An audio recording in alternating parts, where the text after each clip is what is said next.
Shina Rambo, robber, occultist, evangelist. In the dark corners of Nigeria's history, there lived a man whose very name struck fear into the hearts of millions. A man whispered about in bars, in police stations, in buses at night. To some, he was a criminal genius. To others, a monster sent from hell itself.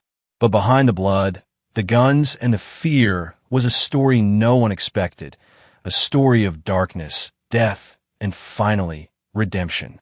This is the unbelievable story of Shina Rambo, the robber, the occultist, the evangelist. It all began in the late 1980s, in the bustling towns of the old western Nigeria. Shina Rambo was not born a monster. He was born like every other young man, with dreams, strength, and ambition. But somewhere along the line, greed, anger, and the hunger for power took over. He joined a gang of ruthless armed robbers, and soon, he wasn't just another member. He became their leader. They robbed banks, hijacked oil trucks, and attacked travelers on the highway.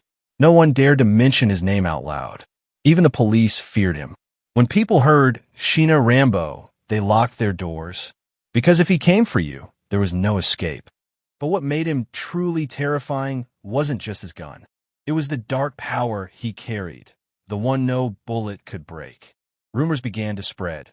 Whispers that Shina Rambo had made a deal with dark forces. They said he was part of a deadly cult, one that promised invincibility in exchange for blood. Before every robbery, he performed strange rituals. He would call upon spirits for protection. Some said he bathed in blood. Others claimed he could disappear at will. Whether these were myths or truth, one thing was certain: bullets couldn't stop him. Police officers shot at him. None hit their mark. How do you fight a man who can't die?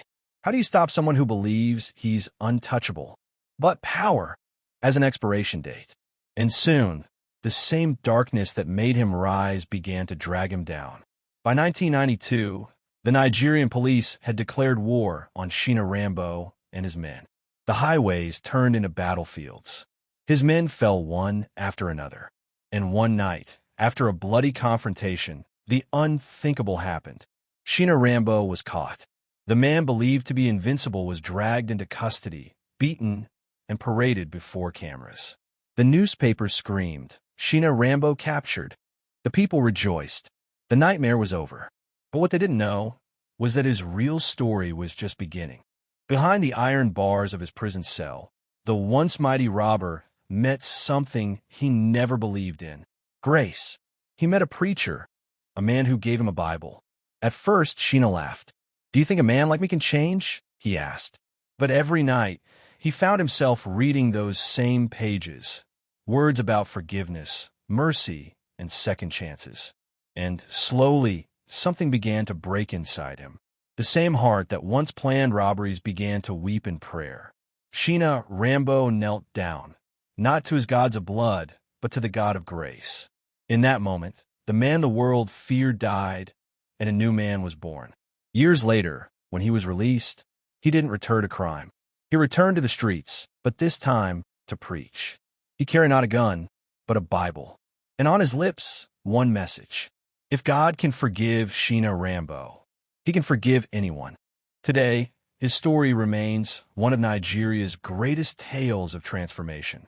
From a man drenched in blood to a man washed by grace. For the highway of death to the narrow road of faith. Many still debate if his repentance was real. But one thing is certain: the name Shina Rambo no longer inspires fear. It inspires wonder. Because if the darkest of souls could find light, then maybe, just maybe, anyone can. This was the Shina Rambo story, narrated by the communicators Hub-TCH. Like, share, comment, and subscribe for more motivational and interesting story.